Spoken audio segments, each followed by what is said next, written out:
Բարի օր, սիրելի հետևորդներ։ Այսօր միասին պատրաստելու ենք ունիվերսալ խմոր, որով կարելի է պատրաստել եւ կարկանդակներ, եւ պիցցա, եւ չեբուրեկիներ։ Ստացվում է ամեն բան։ Ինչ է մեզ հարկավոր։ Տարայի մեջ ավելացնում ենք 425 գրամ ալյուր, ավելացնում ենք աղաշ ճաշակի խմորիչ 1 թեյի գդալ, շաքարավազ 1 թեյի գդալ։ Խառնում ենք, որպեսզի չոր բաղադրիչները միախառնվեն։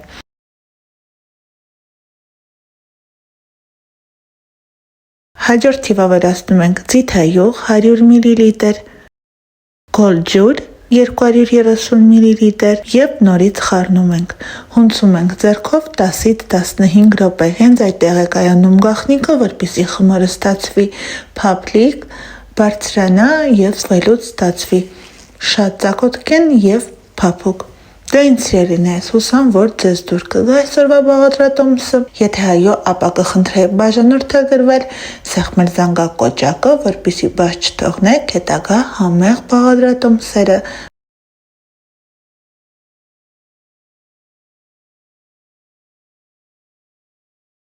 Ահա վերջում էլ այսպիսի ծակոտկեն, շատ բարակ, լավ եփված պիցցա է ստացվել, անպայման խորհուրդ եմ տալիս պատրաստել սիրելիներս։ Բարի ախորժակ, մնացեք բարով եւ խաղաղությամբ, ցտեսություն։